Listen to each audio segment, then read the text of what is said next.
Take my heart, take my soul.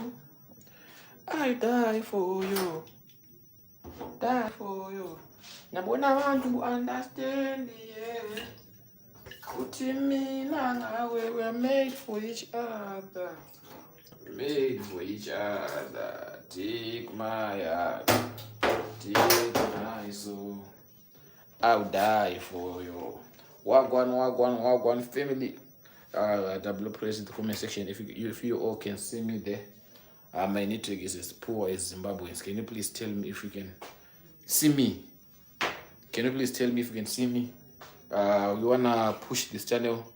We have 30 people left to reach 18,000. So let's push. Let's subscribe to 18,000 now. Today I'm not going to exit the live. Let's get 18,000. I need to reach 18,000 now. I need to reach 18,000 now. Everyone subscribe. Ngatorara pano na sichipeza live. Ngakonda 18,000. Nyabona wangu understand. Guys, and the network kukurisa nas hectic. Masquera say. Hello guys. How far my network? Network check. Can you see me? I did subscribe about 2 hectic. In Melody Dream, I've been here since account one. I still remember you. I think I've been here for a long time. Dara. You know guys, I know my fans zangu. Anzi makotaripi. Makodubo. Anzi ulikuona but not nice camera. Okay. Let me wipe my camera then. Just a minute. I was doing some cookings. You understand? Nanchi big. Okay. Right. The page much. Now let me go to my room. It's nice network. Guys, dudamskano kwimbira. Nyabona yanzu mu understand. Kuti mi anzi ndakaya Queenbox last week. Hey. Sorry when I Queenbox kune kwakazara ma messages. Sometimes I don't know praise and ganzira but.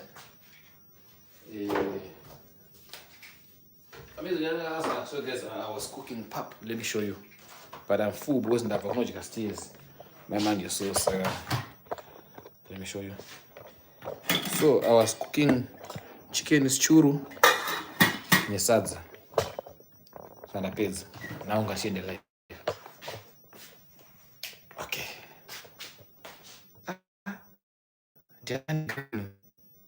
Noma, why is it written in green? Yeah, I remember. So guys, I have members here. I have people that pays to watch my content monthly. Shout out to Noma. W Noma in the comment section. Noma Klanga Mukucha. And name rakira to appear rakanyora green. And anokwanisa kuitika moderate as well. Because you do know you can join membership and subscribe to my content as a member. You didn't know, right? Their content I don't want to poster. It's not exclusive content for members only. But anyways, okay, you can get a pass.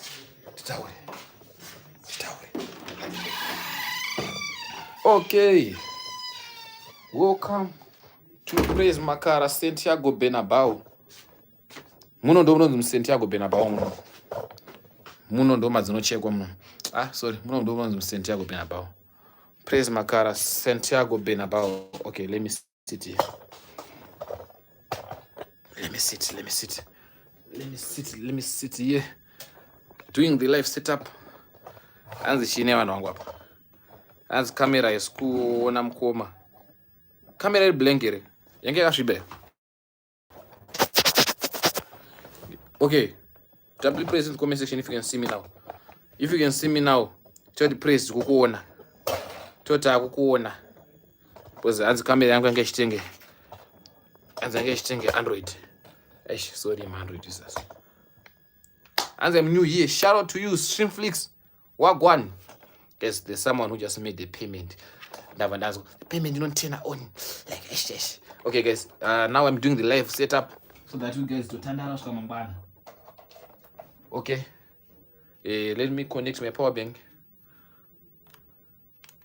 Okay, Right about now, welcome back to my YouTube channel.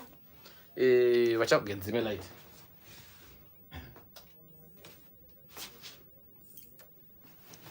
Alright. Now let me read your comments. You guys. The quality pick yakadhako. Makundione guys, kana muona quality yakadhako is because of the network. Nenda to force kana kuti ndibve pa life mana ndozodzoka time. Hanzi mumapoto kune rimwe vedwe, mumapoto kune rima vedwe ndizvo. High praise wagwan family. Yo wagwan noma. High praise. I'm new here wagwan. How uncle we say? Bo hands when say like, sure guys, let's tap the screen. Let's like. Guys, I need someone and furnish to be checking shoes with my subscribers manga. I have a life when about 17,300 subs. 17,700 subs. Trova banaba turn 18,000. So that's the basari in real life roll. Trakushika 18,000 nasi right now. Okay. Ndakoneke yawo makoneka bo. I think network irudare zvako. Yes, network indirwisa even TikTok nasi ndotoburka kuiva live. And I didn't comment yako heartbreak. Nekuti ma content creator makunya kunyeba these days. I don't know. If you don't believe me, you have to believe me. And don't believe me, saka you have to believe me. And that's welcome off. Yes. Welcome. Double in comment section. Double tap the screen. Let's double tap the screen. We have 45 people here, but we have 25 likes. What's happening? And the Tsukona. Yes. And that's Makoti akatora phone yake equality no give. Makoti phone yakambotenga debut. It's network guys. Makaona quality yakadhako yakasheka. It's because of the network. Inenge touch glitch so. But can you see me now? As usual, Anzi Aita Manji. Let me know in the comment section. Can you see me clearly? Can you see me as clear? Let me know in the comment section. Anzi, how are you doing today? I'm doing is fine. Arib Makoti, Akuna Makoti. Dutusaka Makoti pa life para. My boy praise. Wagwan people tako na sazi. Yes, Nyasha praise. Wagwan. High praise. Angos did say 17.9 bro. Let's go. Yeah. 13 is 17,000. This was man. 13 is okay. 13 is 17,970. Man. Didn't confuse it. Tayapa tine 17,970. So, tayapa 30 people left. Kutishike mo 18,000. Ande. Got subscribe. Let's say how many shamwari zenyu. Let's go, guys. Let's take the screen. But I'll TikTok this shit, guys. So, guys, let me know. Can this say no the she can say question and answer here now? Can say question and answer our screen so that this thing will be interesting. Okay. Let's go, guys. Let's go. Let's step on the screen. And Mchati Bayoko, hey. Do you live in Aspindale? Yes. I am Zimbabwe until Chirungu data of Shinzongoma. Hands are clear. We'll be coming home next week. Will you give me a show that lean on? Wakanaka. Yeah. Upa kupu Cape Town. Mwana ndigira ezi Cape Town. Kana vo Cape Town do washika wana wara. Anzi murukoni kwa ngobres. Yes. Kanda ku clear takuona more than clear. Yes. Quality bus dimba napa yakasheka. Maizia. Quality bus yakasheka. Anzi ukagara quality bo pa ukufamba mawani. Yeah. Ini engo inobatira panapa. Ndo pakayaswa zodzo panapa. Ndo pakaropa fadzwa na baba Jiwani. Patakagara panapa. Plus chishanu network yachinombonetsa na chishanu network inenge ishanda zvakawanda zvakasiyana siyana. Hanzi kapa yakakurura needzi amanaka. Cape Town hakuna munhu ari kuCape Town asingahwari. Vanhu vari kuCape Town vanohwara. Vanhu vaCape Town 1 vanoti kutambura, 2 voti kuhwara, 3 voti usada kudzoka kumusha, 4 kuba maZimbabweans, 5 mondi maZimbabweans, 6 chihure. Akumana kana pane vanhu vanohura vanhu vari kuCape Town. Yes guys, as we miss my 60 seconds arikuya. The thing is like under cameraman man. Plus ndakutya kuita ndega ndona kurowa. Amana kamera kono Cape Town kune chipambika maZimbabweans ende munonzi muna Long Street pa FNB pa bank vanoita wakazoenda kuBellevue. Mwari vanhu woyi vanenge vachiti vakakuona uchipfuura so vandiona kuti uyu muZimbabweni vanhu vakuti weka bhuti mutengere anzi yemutengere kumusha risina mvura you just calling me bhuti, like literally kutondedza kuti bhuti but kuti ndiyozotenga. Yes, Cape Town yarura nechiura mana.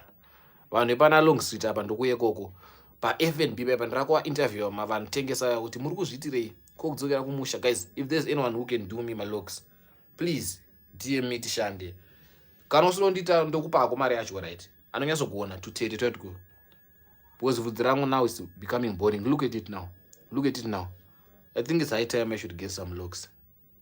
To my locks what I said. To go baba shosho. What do you think, guys? Comment section. W locks.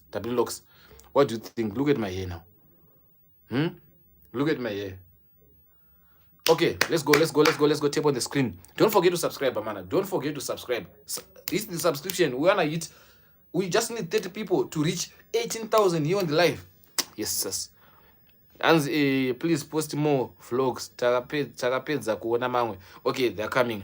Areas yenyanya vanhu vakudanana zvakutoboa uite basa please. Areas yangu anzi areas yenyanya vakudanana ndikupi ndisvikeko. Just drop location. Kuna vanhu vakudanana kune zvimapaki zvimakona ndo yako. We saying no to love. Hakuna love, hakuna zvinhu zvakadaro. Love hai exist. Hakuna. Love is scam. And the praise house life. Life is good. Life is a sim is good and there's freedom. You don't owe anyone good morning. You don't owe anyone good afternoon. You don't owe anyone good evening. You don't owe anyone any explanation. Hi baby, I was busy. Yes baby, I was shooting content. Hey baby, now I'm going to cook. Hey baby, now I'm going to cook. Hey baby, now I'm going this. Yeah, this and that. Wanga wilipi wasingo chite unani ndishiri kudiwa. Do you still love me? Yeah, this and that. Yes, sus. Udana ne munte one chikwere chemunhu. Anzi mukoma praise muri kuti tukurwara here nekubero Cape Town. Mazimba ru Cape Town mondi mbavha fambi. Yes, sus. And don't worry about your future, bro. God is manufacturing your partner. Through that, you speaking facts. Kuruya menya mwana. Tanskiki zvakaoma zvakapa. Apa kapa komanaka. Regere zvamuri kuita izvo. Kapa Crime Fontaine. Vanhu Crime Fontaine. Vanhu kuStrans, especially kunonzi kuStrans inogara pambi nembavha. Mondi dzinogara kuStrans Cape Town. MaZimbabweans esanfaro dzingwa muSouth Africa. MaZimbabweans siyane zvamuri kuita South Africa. Delve tuko. Yes, sus. Anzi zvakaoma kani murume wangu aseka wake. Sure, kuCape Town. Mawangu sokwema. Zvakaoma. Guys, don't forget to tap on the screen. And also, don't forget to mosquito again by the window. Mosquito when marinate, guys. Yes, sus. Never go mosquito one kill myself. That's not killer tea, guys. I didn't know killer tea gara mare mangu. Killer tea na komi kyoda. Nana killer tea nas. Anzi more vlogs please, they are coming. Anda seka angu kuno ku Rustenburg. Rustenburg kuri nani? Na Rustenburg. Rustenburg unobhoira kuti Rustenburg, Boxburg, Jimisting, kana chika chibogara maseri pe dance water. Unonzi muchiko. Ndakuti achikangana mastashona. Zviri nani? Kuna Joburg unobhoira kunonesera mapepa. Kungofamba unotenga chingwa bepa. Kungoenda kuBhawa bepa. Kuenda kuChipambi bepa. Kuenda kuchechi. Tourirepi kana chikovunzwa mapepa murodi. Zvakaoma. Anziki zvakaoma. Malogs wamada kubva payo chingomatawa. Ndikushaya munhu anondiita, imagine. Hapana anokwanisa kundiita wera. Ndikushaya munhu anondiita. Ndiiteyo. Wone zvoita vhudzi racho. Guys, undogerwa playing card, okay. Maybe. Ndogerwa playing card because ndikushaya munhu anondiita malogs acho.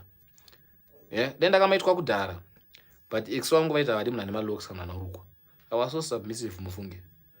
But now that I'm alone, I'm gonna get them. You see? The food is so big. Iyango chedi anisana mwenye kama yet. But yeah. Anzi ya kuna seconds Long Street opposite pa phase. Amanaka ma1 vanarukuvura hombe. Anzi I saw makoti nasi we.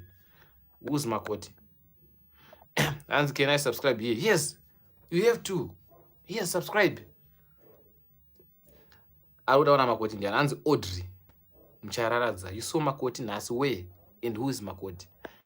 Andatora phone ya ndatotora phone ya Jiva vangu ndikasubscribe. Angopere shout out to you Taona. Wakapenga wakapozera sazita vangu boss ndo Tabonga praise. Anzi Kilo love is a scam. AI is better. Love is Chinese. It doesn't exist. Yes sus. I'm sorry baby nanchibika. Uyamudibikira mana. Hayango praise. Wagwan patience kahari. Patience ka Claypot. My bro unopeza unesa spice my videos zako. Shout out to you. Thank you so much. Go Sloopy is here. Lloyd Garapas. I'm the Sloopy, bro. Like I'm the Sloopy. You can't be Go Sloopy when you have a stable relationship. As long as you are committed in a stable relationship, you can't be Sloopy, baba. I'm the ghost, same ghost. Anzi nyaya yego tichangosvika inyaya vanhu Cape Town paita pambi nemhombwe vari kupomba apena vanhu Cape Town havana kuverenga matengo manbenzi kana bhaibheri. And I wonder yo yes mama yangu game over. Cape Town muri kufambisa sei Cape Town ora chidzoke kumusha right ukaona munhu ari Cape Town asati adzoka kumusha. Let me tell you the truth. One, passport yake overstay ana madays mune passport yake chidhura asitokwanisa kudzoka. Two, ana mari yekuuya kuZimbabwe yebhasi akauya kunoko haadzoke. 3, ana chaanacho munhu ari Cape Town ari kugara kuKailicha, kuNyanga, kuFuleni, kuDelft, kuna Missions Plains uko ari kugara ari zvakatomuomerawo haana akanzi atakuri kana property anouya nemakonzo kuZimbabwe. Ndo zvandiri kutaura ini ndichiparidza zuva nezuva kuti dzokai regai siyana nezvamuri kuita zvako mana vanhu vari kugara South Africa, they are living South Africa in the name of we just abroad bra. But you can't say abroad to South Africa bra. I think ndakambosora pane imwe life vanhu vari kuCape Town ngavadzoke alright. Tokutumirai mari yebhazi here.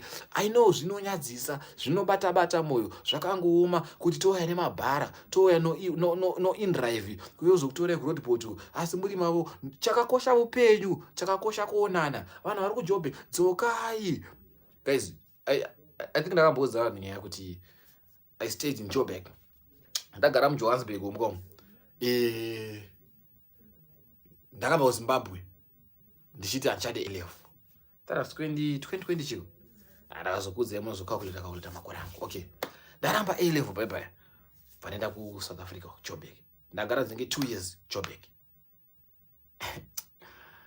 Ndaitsvaka basa zuva ndakaenda ndine Air Force yakasvika pakusara isisina air ground force. Ndichitsvaga basa zuva nezuva ndakashaya basa Joburg. Ndakasvika paextend yekuti ndira kutsvaga macompanies andoshandira mahara kuti ndingogain experience ndakamashaya. But chinhu chakanditira fani maina namainini vangu havaishandira vanhu vanobhadhara kuJoburg. Vanhu vachibhadhara ava she was earning 3,000 rands bra. 3,000 rands. Like 3,000 rands if I post 2 videos it's nothing. Andika, I'm not saying kuti vanhu I'm kushora kana shoropoza. I'm trying to say here. Okay, here's the thing. Iwewe watiza kuita musikana anosida kuti maid. Watiziwe kuita musikana anobatsira basa muZimbabwe. Ubva wachinoitewo musikana anobatsira basa kuSouth Africa. kuSouth Africa mamaids vanotambira 3,000 rands. Ndo yakatowanda. Ma 1.5 iyoyo muno muZimbabwe is $70, $75. Okay, now tell me, uri kuita South Africa? Uri kuiteji? Uri ngoti marane uchingoswera uoneka, uswera uchiona Facebook uchache you can't afford data. Uri kuona pa free mode. Instagram autoizivi, YouTube kana ukasadownloada mavideos apraise uri kubasa uko ne free wifi kana ukasenda mu wifi ku Shoprite you won't be able to download videos. But you in SA busy flexing. Vari maboys vanenge vachivepa zvimaningrini vachiposta vari kubeach bra. Guys, do you know kuti ukaenda kuDurban kuJoburg beach is free? Zvimvura zvakangoungana unongonogara pana nokuvhunza ukazoona vachiflexa vakati you think what they are paying kuenda kubeach bra? They ain't paying. Why are you suffering? We have Kariba, we have Mukuvisi, we have Cleveland. Come back home. Tinokutambirai toita GoFund here maZimbabwe mudzoke kumusha. Hapana chakashata kudzoka kumusha. Ukamboenda une chaunacho here. Uda kudzoka nei? Musadaro. And maybe ako asata azvaro. Yeah, maybe wangu asata azvaro. That's true. South Africa Limpopo. province of origin. South Africans, let's gather here. I have South Africans in the building. Wagwan South Africans, wagwan linjani bafethu. Mina ngiright. Linjani ibinjani mini yako. Mina ngiright bafethu. Andikwazi sithethe Xhosa wena but ngiyazama kakhulu wena. Sure tanzwa nekutiza mjozi unongorwa insara ntsinzo zone zo. Insara ntsinzo. Munozaka game kanonzi temporary keke kakaswa pa kutodelete pa internet katoone kuti mujobek ndo mutemporary kungoda iso passport whether we don't wait panze passport we don't want to run imepo mki passport. Yes sas hanzi uyandikuite nditewo sure nditewo my brother love inonaka kana ona anokuda chokwadi hanzi gero asvotwe aiwa ndokurosha asvotwe kana kurukwa magodi hanzi mandara zvaizvo zvine heartbreak. As Gospel busy hanzi hombe dzinovhura muKempton Park. Guys ndakaenda muKempton Park here. Yes muKempton Park. Yes sas musupana pa kuJoburg zveswo apo ndakaenda kuKempton Park. Guys Kempton Park ma streets ese guys when I mean ma streets wambona uri muHarare zvazvo ma streets amuna chirimo memusika ka imomo mune misika yebonde ma sister anenge akapfeka zvimini zvigushu zvinotangira pa zvakagumira guys I was shocked. Ndaisazo muKempton Park mune zvino makangora zvakadaro ini makangora muKempton makangora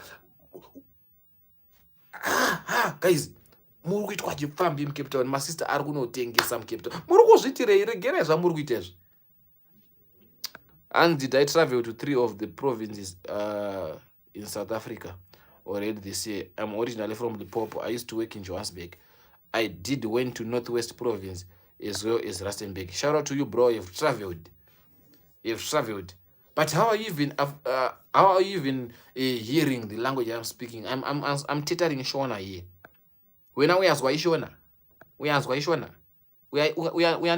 Shona. We are like skuluma Shona when. And the breakup is real, sure. It's real. Inyaya tichangosvika inyaya vari kujoni vari kuita umombwe nokuba nekutambura anzi kihora esaya ndatadza kuzwisisa anzi kwamapresi chimira izvozvo makutotituka tsokai anzi I was really glad today. It was super delicious fine. You guys are fun shame.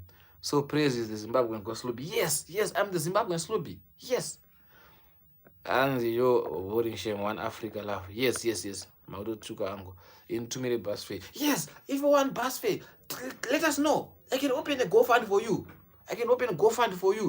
I have people that love other people. I have my fans in UK. I have some fans watching from Australia. I have some fans in the building from Canada. We can open GoFund. Yes. If you want to see, I'm spitting the truth here, ne. Kana pane munhu waana ari kuti inini ndiri South Africa ndaremerwa praise ndiposte ndaremerwa nekudzoka kuZimbabwe handina mari pasi. I can find someone who can open GoFund for you. You come back home tomorrow, you be here. I have so many supportive friends here who are in Canada, who are in Malawi, who are in Malawi, Botswana, Namibia, who are in Canada, UK, Australia. A lot of European countries there. They can do. Even me, I can provide kadiki kandinako kancane wena ngiyaprovide uzozoka kumba wena. Nditumira hangu nditsoke. Tsokai. Did you break up with your girl? Yes. Ko wakabata ma drug dealers ukasiya basa. Ko pa wakabata ma drug dealers ukasiya basa. That was in Joburg. Pa Israel Mall, Total Israel Mall. Ango imimi miskwai mukutoti tamuchituka mukuru imimi. Mazimba takataura chokwadi matuko. Anyways guys, don't forget to subscribe. I said we want to reach 18,000. Item chicheka man ndasvika 18,000. Basa svika 18,000 ndakuvhara chilive chachona. 18,000 hama neshamwari madzimai ekuruwadzano varoi pambi vese vadedzei vasubscribe regai vaduko we kwandiri anzi amuida making vanhu vava vanoshaina nhema ngavadzoke for you they are flexing nezvinhu zvisina basa. Let me be honest, I really hate Joburg CBD. That place is not okay, I swear. It's very dangerous, trust me. One day they shot someone dead where I was in MTN text ring. I was so happy. For you, Joburg is not safe. Yes, sus. In Joburg it's not safe. Guys, if I tell you, ever since when I was South Africa, ndakapinda muJoburg. But I was looking vacation, that was the second time. Ndakapinda muJoburg ka1. First time in South Africa, ndakaburuka kunonzi kuMidrand, and then takaita InDrive kuenda kwategara kuBoxburg. Ndakapinda muJoburg ndakuenda kuCape Town, ende ndichingoburuka paMTN taxi ring paya. Ndakabva ndanohwanda munekanga coffee shop padarikuisa InDrive, vainondisiya kubus station. Ndakatozodzoka futi muJoburg the second time ndakuenda vacation apa. That was the second time. Andatombobvira ndaenda ndakangorequesta from airport ndichienda pabus station. Zvapera zvakadaro. Joburg is not safe at all, and the worst part is unorobwa nemuZimbabwe. Muzimba ndianokurova ngunzu anotokuti bamunini oikapinda akatora iland renyu unonzi unza. Yes, anzwa kutoda gofund radzoka gofund mana we open gofund for you. Dzoka come back home. Praise kana wane wopechirara wakuti aiwa rega nditaure chokwadi. Rega taure chokwadi. Miswa ima praise chokwadi. Iko kuzvida vanenge vachitozvida. Ane uJoza anozvida umana. Ane John. And I'm not Costa even praise. I'm actual Tsonga. He remember in SA we have 11 official languages. Yes, sir. So you can understand Shona. Praise on South Africa vakakuite vakatsamwa that. But South Africa not bore. Not bore. Masisi ese anima hure. Pa ndiye kuzimu. Ameno indaba masimu. Asi vakutongono tengesa bote. Inga kuno mukwanza kutengesa one. Ha. Ameno maZimbabweans. And at least Kempton Park in USA is USA of Africa. But Joburg City is dead in Sandton. I know see Mr. Boxburg. I love Boxburg. I would like to see subtitles. Yo! That's not easy. I don't want to lie. Because imagine when you are editing subtitles, if I say my sister, now I have to post the video and type my sister and drag my sister down. Are you cheating? I have to post the video and write, are you cheating? Please tell us. I have to post the video and write, please tell us. So it's so hard. I don't want to lie. I can't promise anytime soon. But as soon as you guys are keeping on watching ads, we are creating implements for other youths. My man, so I'm gonna post, vacancy looking for 2 mamonya. Andika manzimba anenga ne machester akaitwa ngemabiggest menda. Akutana kashindi protector. Tichada futi good editors. Andazikwanisa zvese kuramba ndoswe zvakaita ndibire drama. Handizvikwanisi zvese directing, thinking, editing, shooting at the same time. Tichada munhu anobata camera professionally. Tichada munhu anoisa masubtitles anoedita. Tichada munhu anokachinzwa sound system. Ndakatuka munhu ari kuchita kuti iwewe uri pambi handirowe. But now we can't afford it. But bit by bit, creating employment for the youths. Vote for me. 2030 president praise. Amana, why is it Murama vote Ase Makoti? You guys, you know your Instagram. You know your Instagram. Go and check out the I don't even know about that person. I don't even know it. Jesus. The king of breaking relationships now seeing, yeah. Now I'm back, seeing when stronger. If I see you dating the streets, I strike. Oh, it's gonna end in tears. I'm telling you. I'm a biggest fan. Shout out to you. I will praise Wagwan Tumbare. Hi, Ango praise Wagwan. Another praise Doshandra Satan. I work for the devil. Big funny. Shout out to you. Job is not safe when you want the area. MTN text ring is never safe. And but drama ring is the best. Magasota. Shout out to you. Guys, do you even believe that I shoot a drama on your phone? You don't even know it. Drama rakafunga takatongorara. So. It was a trial and error thing. Drama rera takarishuta nefoni. Ndichiti kana ndakunopinda paseti so tandazobata kamera. Kana tandaza kuyoso paidobata kamera. Kana waya kuyo mind nginobata. Yo guys. Ndaona pakanyorwa nzanda ndamira. Yo. Dola.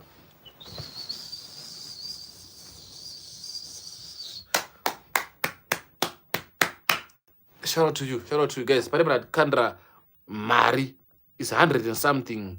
And so the currency, but it's $1.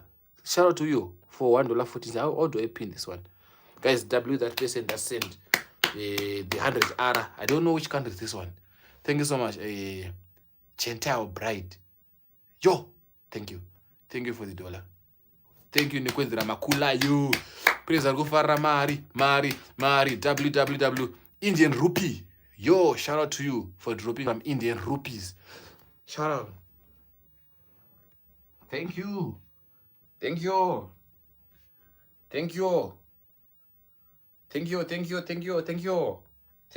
Starlife. I don't know if you're Mr. or Miss. It's Star Life. Please greet Parky for me. Great Parky for me. I'm looking for an Indian girl. Yeah. Maybe I'll get through. Like, Indian girls, they're the real one. Can I market my channel? Where? You can market in the comment section. So guys, what's up guys? Sending love to Star Life. Thank you Star Life for dropping the gift. Guys, so what's happening in the streets? Tell me what's happening in the streets. Tell me what's happening in the streets. Guys, ndakubona kana murungu. Ndomena kana patindere. Ndoda murungu. Ndoda mchena. Samana, what's happening? Mbotaura ine ndinzwe. Ndaisa ndigira 8 questions and you guys are not asking questions. And also you're subscribing because we're supposed to be on what do you call it? We're supposed to be on 18,000 already. Tapa 18,000 in. Hands yakukwesha. If you guys sponsor the thing, I'll come. Vavarudi dakana kumba kwawo kugweru kumasvingo kuchi, as long as the bills are on you. It's shy. Antu alalindo lungane murungu. Apane asora varungu vamunoita caregiving kaya kwete chembere. Guys, makaenda ku TikTok, my Nigerians guys, mudziye michembere dzirungu. Yo, I mean my comment section, unoona Nigerian akaita kukomenda. Are you looking too cute baby? Ya hot. Chembere yabuda shaya dzakubuda nekugotsi kunoku.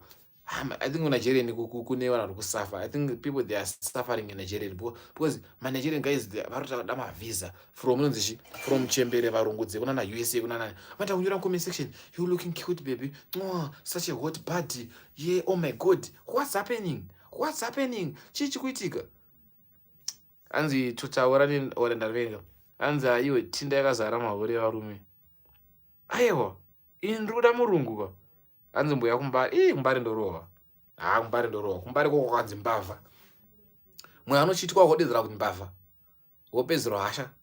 Kurara mbara ndende. That's why nitambira muna husband unombozi. There's peace. There's peace and there's security everywhere. Kuna nambari ndo handorowa. Hando bolonchwa. And when are you diving into another relationship? As soon as I find the one.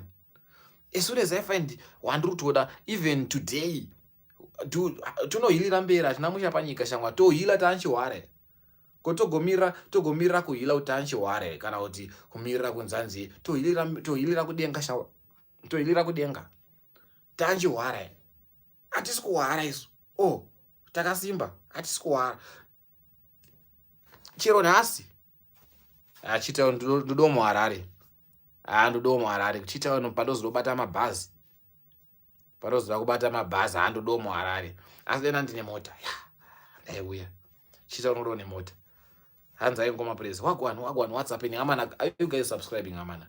Don't tell me udasara kusvika 18,000. Don't tell me amana udasara kusvika 18,000. Ndiripo monya hatichakudai dondowari. Yeah guys, I'm looking for a guy or 2 guys who can pull up mangwana. There's content kuda 2 guys or 3 guys mangwana. If you can pull up, hit me up. Number zangu ziri everywhere. +27619643407. Bate mangwana. Answer please answer me please. Wanyora kuti where's the comment?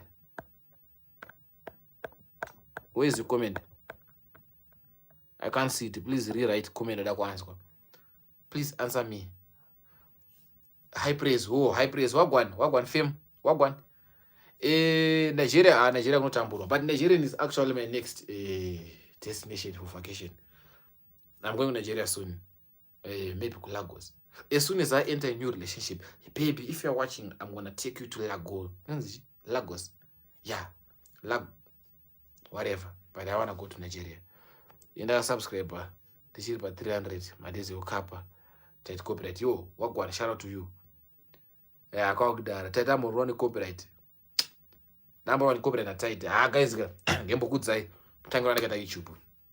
So, a lot of people they think with YouTube ndakaitanga ndau Cape Town. No. Anzi bebera. Biranchaita. Anzi aso wane mumwe kan. Ndakamwana panapa, pamwari panapa. Ngashems kanaka panapa. Anzi how many minutes did it take? And how many minutes did it take you to move on? Asanda wana mskana. If I get here, pano ndokudzai. Anzi did you bring as vlogger wakaita mamwezero maya? Anzi ndakauya uchiri kuita makuwa. Shout out to you, the real one. anzi oh my god wagwan satifendereyo guys nzwe muzwe guys mutangira nakaita YouTube. So ndiri kuJoburg so ndambo mention how many subscribers andiwa to earn pa YouTube kendikutsanangurei ndiri kuJoburg bye basa ranga rakaoma kusina basa and then ndaigara kulezi yangu ndasvabekiseri nakunyara uzoti nyangoone nzara soka unogona kusadya bosi ngochiti ndapana pane ndikupedzerawo chikafu manapa awasina pressure bosi yazvaziya mumsana chaichaiyo.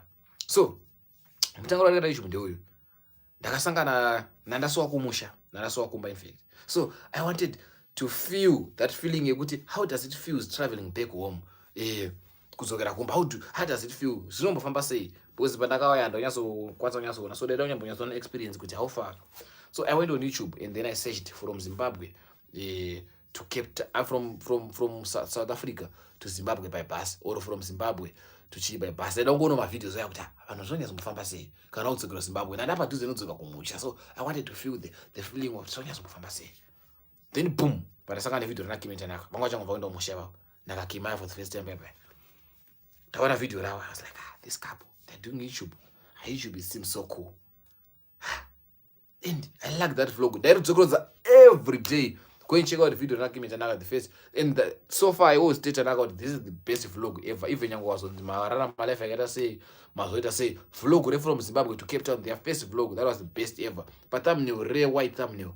And then Tanaka akapfeka brown. Vakapfeka matching goals. Tanaka akapfeka hood red brown. Make Kimai hood red brown and then Kimai hood red brown. And then Rineka Maple so vlog rachonero. That vlog is fire. I don't want like go and check it out. You have Kafiva go to South Africa and then I was like, what if I started creating content? But I didn't have anything interesting because nandiri rombe nandiri rofa nasina kana mari nasina kana hembe nayangoswera ndakakula down padini chingoita ndongoita. And then I was like, what if I start creating content creation? I was still Joburg.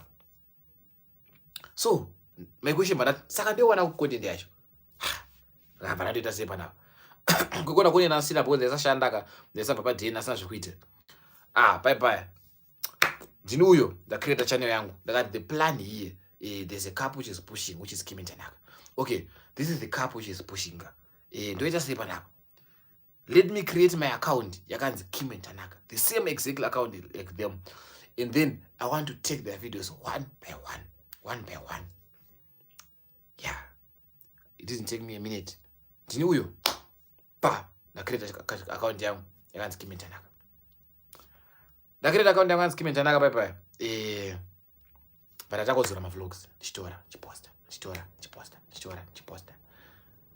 but manumbers angu anokwira ngandoita sei chodabata mumwe mfesi aigadzira mameme so aiti anonzi ari mfesi ainzani nash memes ameno aigadzira mameme ndikashamari ndipushiro green account yangu ndopoka marani to marands I think 100 200 rands mfesi vati hainese igenibate gosh vines achibva texta akabva texta Tanaka nemfesi achiti waita sei account yangu yaikwa shamarudza vanhu waita sei vasubscribe kuchannel kwangu but that was not the plan. Naimwe munzosha ini ndira kupushiro channel iyi but ndikuda kuita seghost ndichiba content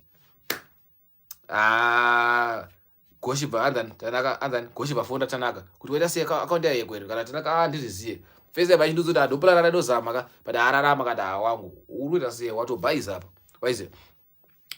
And then ndichibva ndaenda kuinbox kwaTanaka amene akaziya sei ndine mudzi account iyoyo kashamari ndoita sei ndira kupushirwa account apedza ndakataura asi akaziva ndine account iyoyo ndakayichinja zita here but ndofunga ndenge akambosherwa link and then ndakazochinja zita pandesa rimwe zita here panakamupa link akazvino ndo account yeposta content yawo kashamari already kutoba content yedu siyana zvauri kuita izvo kati ndoita seko panapa bva zvavhariswa ndaidotanga zvecontent creation chiba content anaTanaka vazvarega bye and then I started to following this couple but first anombonyantarafu angoti tisiyane content yangu vanambozoti aona channel yokutengesa kanzi ndina udota content yakaita sekeri kutsvagira patosiyana nini I was like pane first ata content kwa but atotanga kuenda mapaki ndichitati ma story time my first time crossing border my first time Zambia and aingoita 2 views dzemhuri medu imomo sometimes ndaita 3 views 2 views dzangu dzekudzokerodza kuona video rangu neramenini wangu wandaishare wangu so and then it was so hard kutobadza kamera kwacho naanga tomahwana banda toshandisa kaSamsung kangu iwe kangato ne quality ete kamera nzi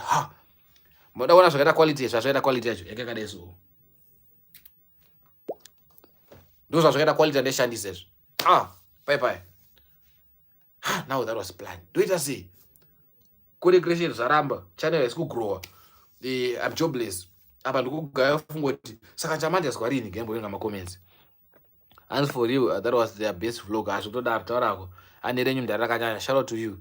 And you are and worth watching. Praise. I like your content. When even your little sister features my question, pano appear video. And pano appear a video. Rabuda unompo something here. I'm on base my real one. You show by out this week. No, couldn't visit. One time I visit every month. Every month on my video. You show by Coco Memaja. So I'll vlog with you. Okay, guys. Okay, wait, my ring light runs in again. Everybody, I think I'm over it. Okay, just wait a minute. Wait a minute, guys, about the lights. I think the ring lights are over it. Or something. Okay, wait, guys. Okay, guys. Sorry, guys, for the inconveniences. Lights are over it. And does your own view count to one video? Yes, one video on view no anymore. One view no anymore. Bye. Okay, this is what my ring light are over here. Then it's literally hot. Look pizza. Okay. Bye. Nita say, look back on you and bye. So and now I'm thinking, how did I say? And then I started following the man. Like, no man. Since Zaramba, Genjita say, Genjita so follow man now. Do know Sukfamba say. What you say? What you poster link? And but someone you ghosted someone. I thought you've been. What right, but what you say? What you poster link Instagram kwa so guys wala join a group le do join naye. Rechi recommend naka. Do vanda join a group. Okay. So I just wanted to tell you that abaso panakatanga create content. Para wana natanaka. I still load shedding. Earring light rara over it. Earring light saka now that connect up this power bank. And then my gets are required up ayo. But I don't like lighting this light kana ndinga ring light. But anyways. Bye. Chondera say. Chonda azoenda ku Joburg. Nenda vazo Cape Town I mean. Nenda Cape Town. Condition utanga channel futi akatanaka kuna kuti remember. Mino ndaindiziyo ndinifane umbombira content kana kuti. Ndenda kazochitanga channel mai. Tatanga channel iyi ndakasvika extend kuti ndakatsvaga mwasikana ma South Africans buso. Ndibva ndava employer vasikana akaonesa grow kai ndakandokubhadhara iyi mufara kufamba mapark akomane zvimudhuri kumateke loto so muchiwadzo subscribe but mufara kuya 100 subscribers ndakubhadhara vanhu kuti vafose vanhu manje kwapata uri kuti subscribe channel inoyi channel iyoyo ndo that's the channel yamakoti inoyi yamuri kuona yanga naina namba musikana ndana naye okay vanhu varafosa batwa uro I think I think around 200 subs or something I don't know. Okay, bye. But zvokundiremera ndakaposta maviews asikuitika post ndikumanikidza musubscribe. But ndandoita sei, what's the plan? Anza kakabva kare kuda Kate ndakabva kudhara. Saka ndombowaziya. Anzi chiya moyari Novik Force. Zvamai ndakachoboka but zvakabatana ndoye. Anzi mfana wadii I'm 17. High praise. Yes praise. Newakabva kure. Okay. Bye. Ndakubhadhira vanhu kuti vatsvage vanhu andaziva subscribe. Channel isikuita maviews. Ndandoita sei? Mandambomira zvecontent. Mandazvimira. Ndamira zvecontent Drew vatanga zvecontent. Atanga channel yake vatombopusha vlogs zvamuremera. That same channel yakandien loloyo. Tera serepa tapusha. Ini vandambomira ngati hayi zvakundiremera. Drew vatangodana nalolo. Atangodana nalolo vatanga ura kupost content. Boom. Vablowa. Yes. Manje ndine shungu yekupusha channel. Ndine shungu yekupusha channel haisi kugrow. Vanhu vari around nini manje vari kupusha channel and I'm seeing engagement kuti yey. Pasina kuva amaita izvo. Akobada ndoitawo sei akobada. Ndopusha channel boys ita sei. Okay. So by that time manje ndandakushanda nachanaka. Shanda nachanaka kudaro ndaishandira mutown. Shandira mutown kudaro. Drew aigara mutown.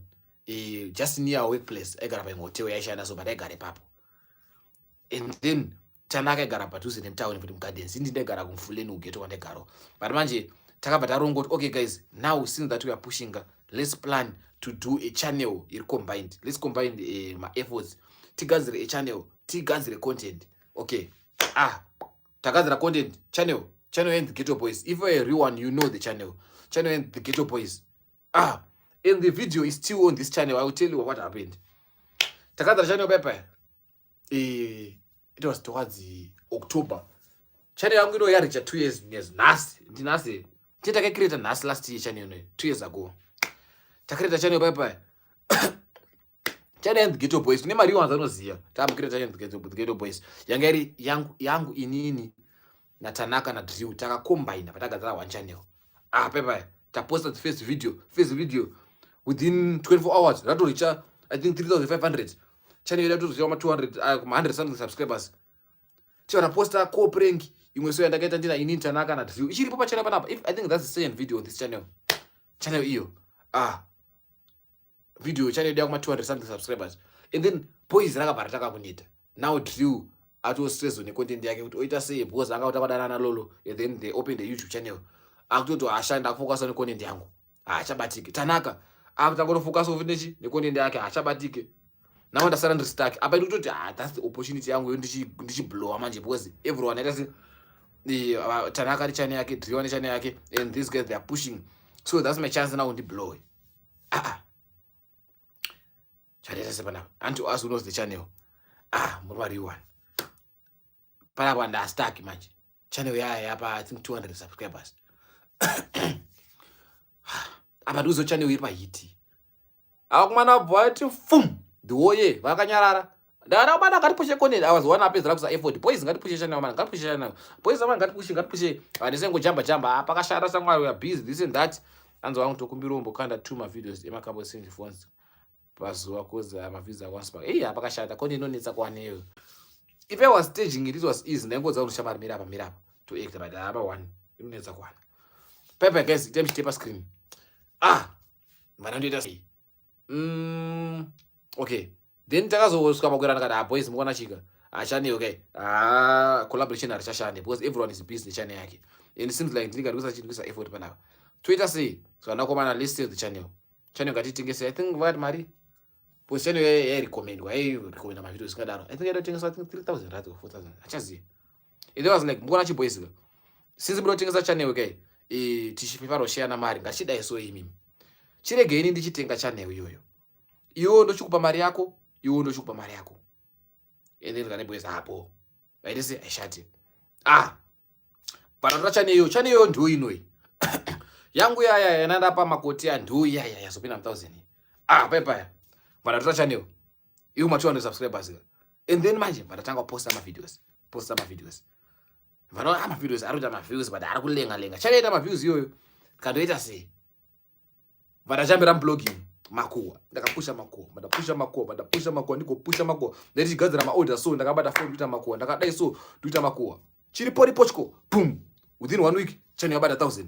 I was like okay now makuwa arubadara kaya channel yangu yaka attractor taiti madezi akalika manuduzi emkadzi wake aya madezi aipisa taiti angani ma numbers DM rakanga flat but akanotice channel yangu ichangosvika 1000 subscribers Darasa rimwe video rake so achinotenga mota. Ndo matiza akatenga mota waya.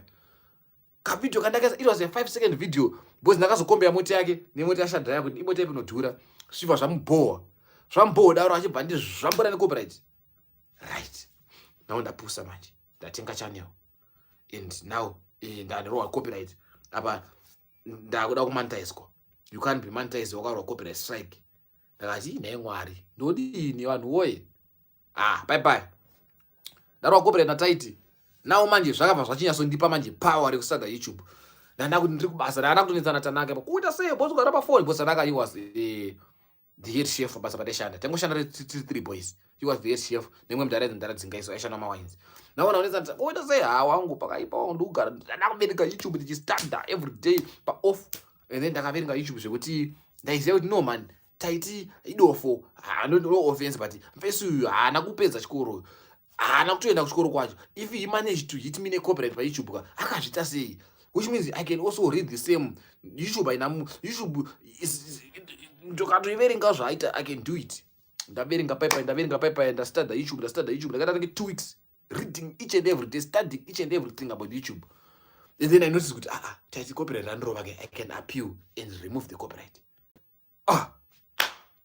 ndabata taita ganza ndakamfonera kanziyo wambokombere muti yangu nashadhaya yangu inotodhura kudarika yashadhaya uri uzoti akaitinga mari here chichi shamani chazokubvisira copyright yechi aiganza akati ainetse ngoma yangu ndavadadaiso baba vanabvisa copyright here. So copyright zvarunoita manje wakaura copyright strike YouTube inobva yakuti we want you to provide tsamba inoratidza kuti wakaenda kukoti, waenda kukoti ukaudza munhu, wakaenda kunoripota kupolisi, waripota kupolisi ukaudza munhu kuti abvise video rako, and then munhu achibva aramba, uchibva waenda kukoti, waenda kukoti, koti ichibva yapa munhu summon, tiradze bepa roratidza kuti wakaenda kukoti rekuti wakaudza munhu kuti bvisa video rako akaramba.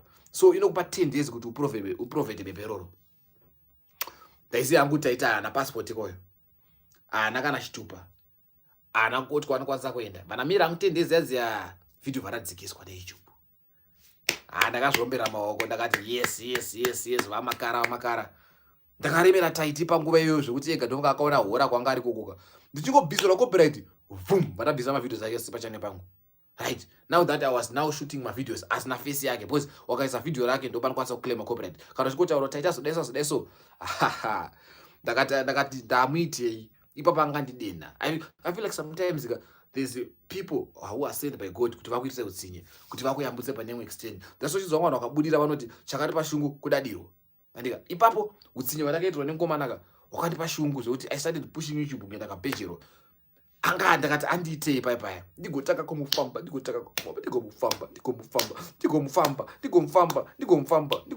anzi chanza kakurova women couples ends yemota yara ndataona yemota ndiyakandrovera couples ends akatozoigadzira later yakatozondivhaira viral futi ari masara sepano but nezuro wakati by 10 am uposta video tinake pana zvikuitika mana. You have to understand me. I'm going through a lot at the moment. I'm going through hell, through shit. I'll continue to push on Apaida. I love the vlog on Apaida. It's natural, great fun. Shout out to you. And the long to my another day, another time. Okay, come to UK. I'm going to run the generation visa. No, okay, Pepper. Ndari vanatanga kupusha taita godaiso ndakamudhisa ndikomudhisa taita godaiso taiti mukadzi wake agodaisko mukadzi wataita zotyiwa taita azoteka chimota chakafa taita azodaiso right andakapusha ndichikupisa taiti ataita kaita content yangu ipapo and vanhu vacho vachindituka kuti taiti chichida itangopindura conversation chawatukawo svazodaiso taita azonhuwa magaro taita azosangana naye and then madizo akabva asungwa kwamoboys ndakasvika paextend kuti ndakamutera kukoti kuCape Town ndakatora akaposta video kuti tiri paCape Town pakoti ndakateera ikoko ndigorekodha video ndiripo ndigomutsvaga pakoti esingoita sei ndamantaiswa nawo manati no man rega ndichisiya taiti because taiti koyo anozora light rangu uri kuhwara nasi. I think I should get it tested. Okay, bye don't taiti ndanyanya naika bye vanati gendita se gendita and the ladies love you come to UK get one share. Hey, aiwa wakaenda kunozwi wakaenda ku UK through spousal visa unoona kusukiswa unonzi wakasasuka ndokubvisa pavisa. Okay, bye anzi waswera uripo pakoti wakamira uchitsvaga. I saw that video ndakaswera ndiripo pakoti ndakaswera ndiripo. You guys, if you know my videos are 3 ones chane rugro wakapa chane rugro nena tom 2000 mana manda eswa mana uzgaba extended bendisiyana tight mana siya blogging ipapo. That was the most hardest moment in my life. That was the most heartbreaking moment in my life. Imagine uri kugadzira videos arota viral achimanda eswa chiunza timari and then wabva wakuita YouTube. Apa manje madezo kwangu nezvekuti unomira tsamba about 6-7 months kuti uzotanga utambira but mari ngochiona but you can't access it. Ndasvika my requirements papa now that was the most painful part of my YouTube channel. Ndabva ndasiya blogging because ndangoti komana makuwa this and that and I noticed that I'm going nowhere with this blogging thing because it's not good for my brand. All the people arongoya they are just people vakamaka tight and I can't continue man doing content ngomaka munhu. What am I even doing? Ngisene nazo. Bye. Anzi how do we donate? Yo bro, wagwan. Pana kwanosvika se ndichita content ngekumaka munhu. Bye. I told myself, I sat down with me. Vana vanagara patini. Vanogara pa ndagara kukududu navhotereka kuti pachimwe chimba ingane chiko chibva kugonso. Vananositi praise gara papa. Inini praise vanagara panapa. Akati Shamari uri kumbozona zvikuitikira apa. Siyana nekutsomana nelife yemunhu. You won't go anywhere. Even nyango chinamatira Mwari chiti Mwari komborekera rangu. Kerera rekutuka munhu ere. Hamba ndaudza praise pahandizwisisa. Okay bro. Now imagine ndasiya blogging. I think I'm like 1 point something subscriber. 1k or something. I mean. Now ndakusiya blogging and I have to start vlogging. Okay. So a lot of people they're confusing vlogging and blogging. Blogging and vlogging. Blogging mako it's like social commentary. Oh hamunanga gavazopa komikyoda mota ningazoda so bazara beuka, that's blogging. Then a vlogging do lifestyle content ndokupai. Now imagine ndine mafans akamaka tight shit. All they wanna see is tight content. All they wanna see tight apenga. All they wanna see tight afa. Tight chichiwise. They don't wanna content and tell a bit things about tight. No man, what am I even doing? Yes, this jinza kantadzira. And that's nechigumbo naye. He owes me an apology. Okay, ndaita sei? Send 11 moon. Send 11 yake baba. Because iba pakatita utsinyeka. Akandora makopere. Aidotondwa because ukarowa 3 times ma strike ka video channel inobva yavarwa. Yo wagamtsitsi. Nande chigumbo nemkomana. But asiyana nemkomana. Now I started posting content. It's like I started from zero. Chanengo chine mande zini but still I started from zero because kutanga posta ma vlogs no one cared about me, no one cared about my life. No one wanted to see about my life. That was the most heartbreaking moment. But I was try pick up lines in Cape Town, you exchange your phones, what? Not exchange your phones. Asking people random questions, phones are what the point count, but I try remember. Later 10, I still remember now with the video, you gotta go Fuleno ghetto, you know, don't think I'll guinya. That with a video, she spent a day with me, she became chicken, remember soup on the salsa. Those are my life, young go down good one. I just see, I find my videos out, but I remember. Ndamboita video randaiti mamusi atachiko boating zvairamba iwe apa quality yakasheka ndandikanga Samsung anga nandako so Samsung F13 ameno ndivada kuti anaita mavideo zvakasiyana zvakaoma hasa kunyeperai guys. That's because whatever that you are doing, if you are pushing on YouTube, you won't grow just one day. It's a process. It's a process that you have to go through. Bye bye. Right? Guys, I'm going to channel wherever boys rakazoita see. As rakazoita rakosi. But do something what's an ngoro now man. Now man. But yeah. Yapakashata. That's why we score kwa kuna group A, group B, group C, ne group D. Ndakushona manje. Okay. Bye bye guys. Zvakaoma ndakuposta kurira ma 5 views 10 views ndavana muzviramwa ngati mana ndakuzviramwa. But I was someone who was so consistent. Ndombofunga ndambo abanda ndakuta zvekuzviramwa kungwahombe. I was something who always wanted to be a YouTuber, bra. And then I'm facing a lot of negativity. I want to disa group one argument and I had a lot of haters because ndrimuna isawanza chokwadi ndrimuna itika namuna katara zvekupenga kana muna ndakutsura totomutsurira papa pasina kutya. Bye bye. Zvakaoma maviews asikwanika. Akuchane uyo yachanaka iri kukura. That was last year, I think. Last year. Chana ndilo iri kukura. I'm just trying. I'm in the circle, but I'm trying by all means. It's not happening. But that's critical. I feel like giving up. I poster baba. I poster. I want to praise kusana ngora ka obo asticha taura go man. I'm literally explaining right now ndikuta kubuda tsinga dzemunomu even kumagadzi ndokuratidza era man. Tsinga dzakaita kuzara ndiri kuexplaina akomanaka. Okay. Guys, you know, this is so emotional. I mean, you can't feel the emotionality, but me, I can emotionalize my body. Guys, zvakaoma guys.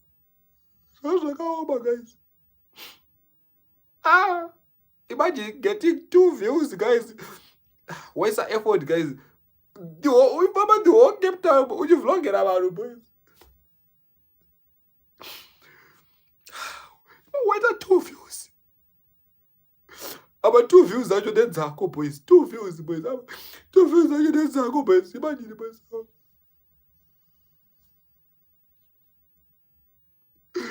Why is that effort, boys, with you vlogger? But I don't go be papa. The nataka kuposta, tiko posta. The wanataka kuja 10 views. 10 views that you did Zango food.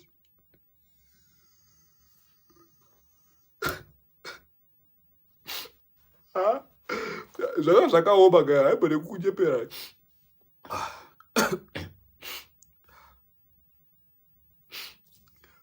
I need a hug. I need a shoulder to cry on. Please hug me.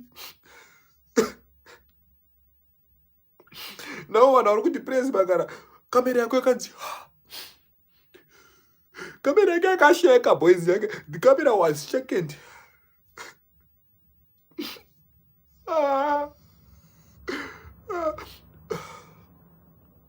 However, ndakugumire papo guys. Ndakaramba ndichipusha, ndigopusha. Ndakapusha guys. Ndapusha ndakataka kuita 50 views. Saiwa dzangu futi. Guys, if I tell you pabasa pandeshanda kapamba nema tablets, taishanda ticha zvekutengesa chikafu online zvezve. Tani about 10 tablets dzaipinda maorders echikafu. Ndakaenda kubasa kwekwe, kubasa kwedu ko. Ndikasubscribe channel yangu no all the tablets guys. Baba bananoona ndakakwana. Asi kwaruyu. Ma iPads basa medu mesi ndakama-subscribe isa man. And I celebrated kuti ndawedzera ma-subscribers by 10. But ma-subscribers aisaona. So after work ndakutsvaira mukitchen ndaiplaya maphones ese utanga kuplaya YouTube rangu iwe. Ndo vanaenda kuma ndicelebrate ndine 10 views. Dzana nchizionera mafoni pabasa. Ndakumire papo. Chinzwa unzwe manje. Kwaba kwa na booster bang nechirongwa chavo chekutengesa mafoni. Endi pangoyo zvangu zvakandiomera. Nasina mari. But I took a phone, iPhone 11, fully cash paid boxed. That's what iPhone 11 yeah. Ndakanzwa inonzi, ndakaita 3 months to pay.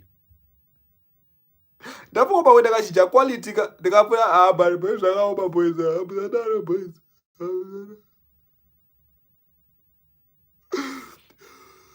Mama usokwe. I told you ndakachija quality vanhu vachaona boys. Avanaku zvakaita worse guys. It became worse. Avanaku vakataka ndatova dzinga. Ndatenga iPhone echikwereti boys.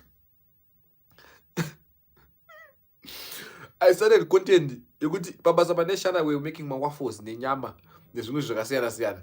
Ndakasaka content yekuti now I have to go mustreet ndotsvaga zvigunduru zvemuCape Town. Zvigunduru zvinobuda madrugs here boys. Vanhu vanozviitisa nayo. I started making my old ones. They know, guys. I tried it.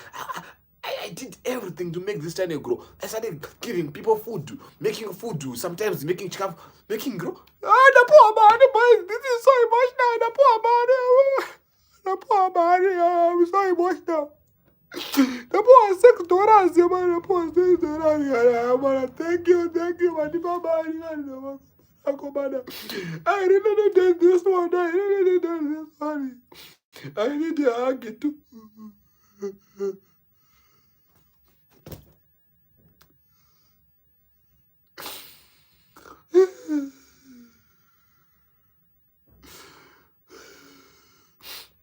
Thank you so much. Thank you so much. Thank you so much. If you see that, guys, I did not go be there.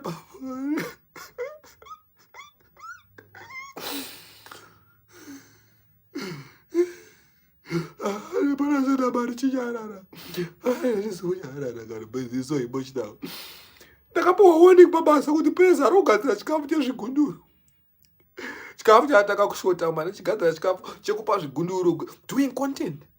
I face a lot of criticism, negativity, people saying you're not doing this wholeheartedly, you're doing this for numbers. But I don't know the boy Okadaka, I don't know the boy Okupa boys. Like, I literally wanted to give people some food because every day risking my life, going my parks.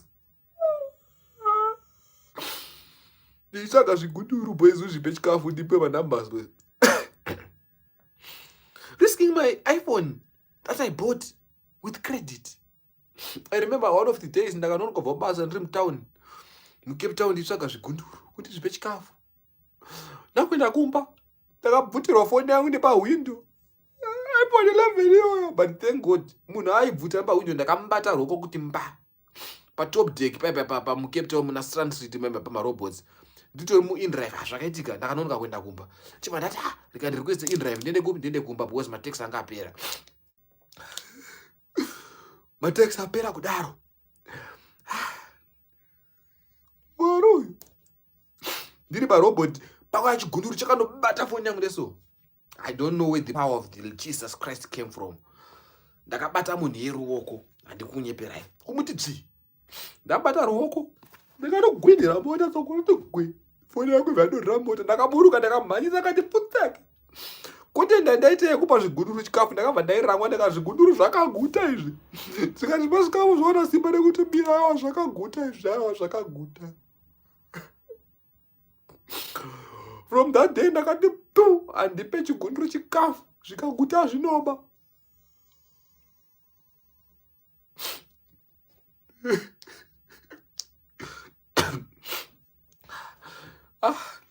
Mwari wanda kugumire papo ndapusha chane yangu guys, this is based on true story. Handisi kujepa guys, this is based on true story guys. Sikutiri zvaizvigutisa zvona kundibira foni guys. Okay, it's fine, you're gonna be fine, Praise. You're gonna be okay. You're gonna be okay, my boy. You're gonna be fine. You're gonna be fine, my boy. Yeah. Okay, and now papo. I started pushing. They go pusher. Then go to request my full stop. Don't go block and I'm going. I started pushing. Guys, this is how I grew my channel. This guys.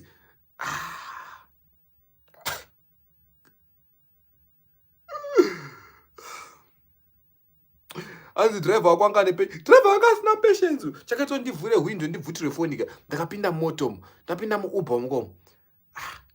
Ndakanzwa muri kunhu wabonde mota munomo. Ndsamanje ndadzikora muri kunhu wabondeka. Ndakati ndivhure window mupinde mhepo. Pakuvhura window mupinde mhepo ka. Foni yanga toro. Ndinogumire papo. I started pushing. Ndikopusha. Channel yanga katanga kutotuma views. Instead of 50 and now 200.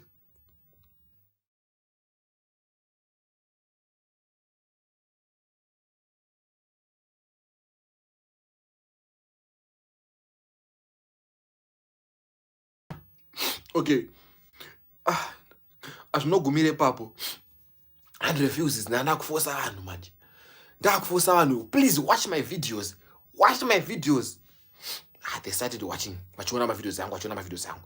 I started getting some views.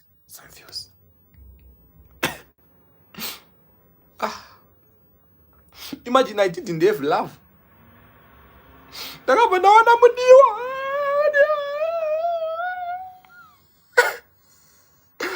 But I post a couple of content to my views, but oh, that's so.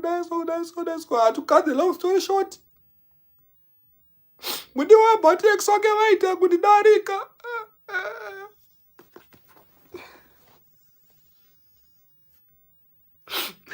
Praise, you need the tower. Praise.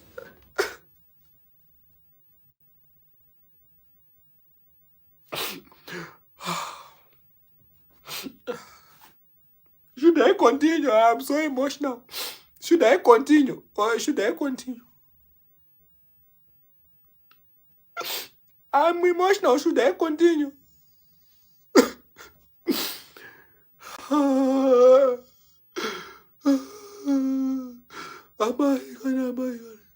And I'll go meet a papo. I'm going to see another ex.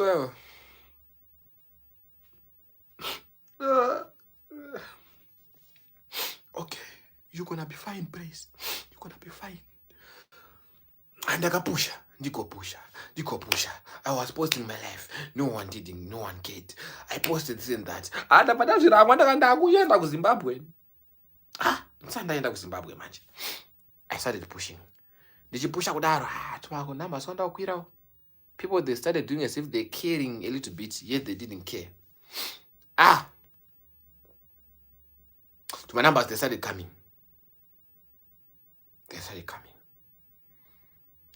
Yeah. But then ndakazoninoge ndende kuZimbabwe. KuZimbabwe kune content.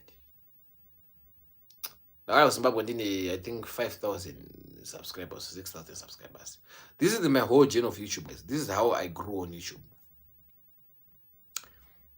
Ndashaka kumba. Mandashuza kuti praise. You left Cape Town for content. Do content, my boy. I started having sleepless nights, sleepless days. I know, but I did Zara when you take a data.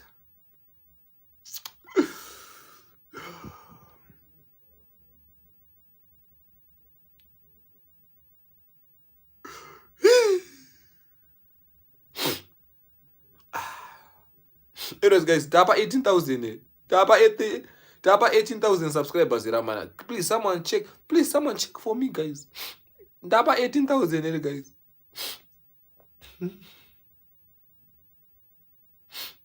Guys, that's why I'm not comment negativity pa channel pangu ndinomutukira kana mbuya wake because the way I grew this channel, it was so hard. That's why, guys, you see it, I charge mercilessly. No luck card, no mess until not sisi pa charger. If I'm to charge you to promote the channel, I will charge you $50 yakakwana. Atomuka ndane manamba sarapana hapa mashoma but amashoma alipo 18k.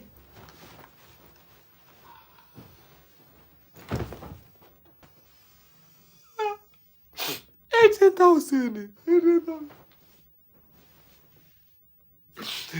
Dinner represent about 5 views, boys. Dinner boys. Guarulho.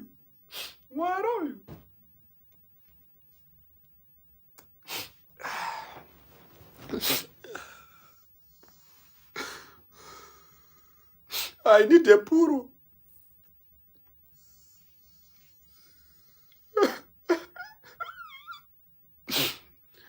Okay, Papa. Guys, thank you for 18,000 subscribers. Guys, you guys are so amazing. We're talking about 18,000 people. 1, 2, 3, 4, 5, 6, 7, 8, 9, 10, 11, 12, 13, 14, 15, 16, 17, 18. Today, the major of our so Murai Mango. They screamed, please. Nato Shamsika. I don't design. So as we watch your channel, upon never got about 7 years. I think my grade 1 or 2. Yo, those guys, they made my day. I'm meeting up with a lot of people that are recognizing me, either in town or Kupi. Guys, your love and support is amazing. Kozita vamwe vari kuti vakandiona uramba ukanditarisa ndine chikwere chako kana ndine chikwere ndokotoro praise une mari yangu ndokupa mari yako ngokunditarisa kunge ndine chikwere chako praise une mari yangu ndokupa mari yako ndorumere ngoni moriso kuti praise ndorumere boys.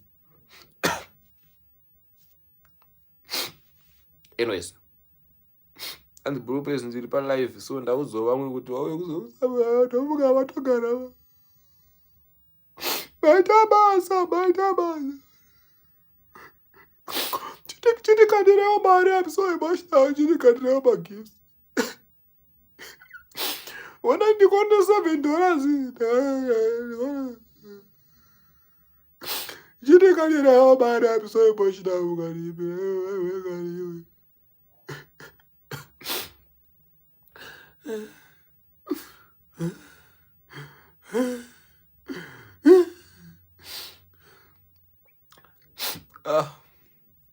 Anyways, it's okay. Those are mom chida. And so come sanga ne fan on Bedbridge. When don't change a visa card. Yeah, I still remember. I made a fan Bedbridge. Guys, imagine the love and support is crazy. I don't wanna lie. Imagine, guys. And that boy could shame at break.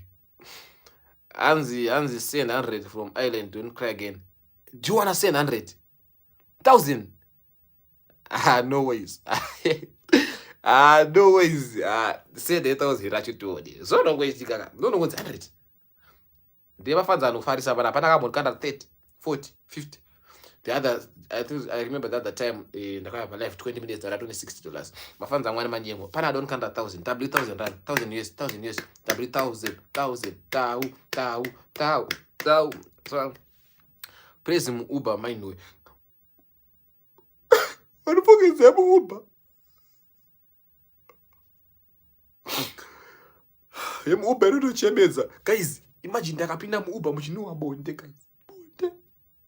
Amene musikana anga agezere kana andizibe because ndakangorequesta munhu anga ari padhuze nenyika ndakaona munhu abuda mota ndakati pamwe maybe right ndapinda mota ndakanzwa kuti no man, this is mackerel, this is pilchard which is smelling, there is pilchard guys.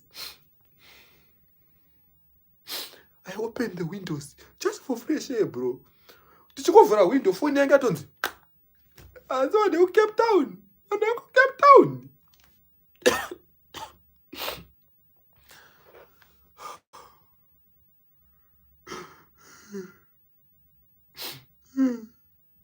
And how about this? Am I rent? And I'm fixing Sasai. Oh, shout out to you. And I mean South Africa. That was 1,000. Yo, guys, Panado send 1,000 rand. W fan Latifa. Guys, get the comment, get the pin comment ya and shadow the live uskada po 1,000 rand ya umane. Na pina comment ya kanti Latifa. She or he said I would send 1,000 rand. Guys. And Panado send 1,000 rands we am na W1,000 rand, W1,000. When I say W1,000. Tau. Amemba mwe mtu kunyepero. Antu tenda tona mavanga. Sa Cosmas.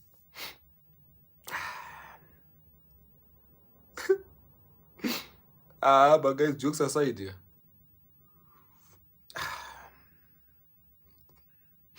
Anzu chivura window phone yanga da kuenda. Ava neukapa. Anosika muri Cape Town.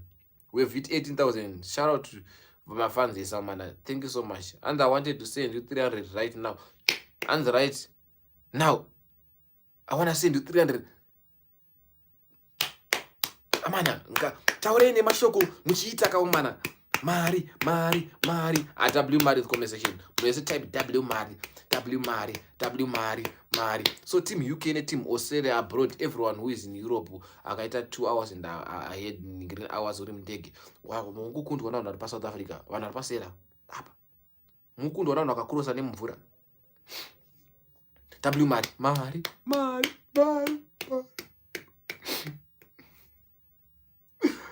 Mavanga sa Cosmas. And these are bank details device. Anyways, guys, word of the day. I just want to say, whatever that you're doing, man, please, Amana, don't give up. Yes, you deserve every cent. This is the man. When talk to parent, that's not going to expire. Mama said, "Adina data."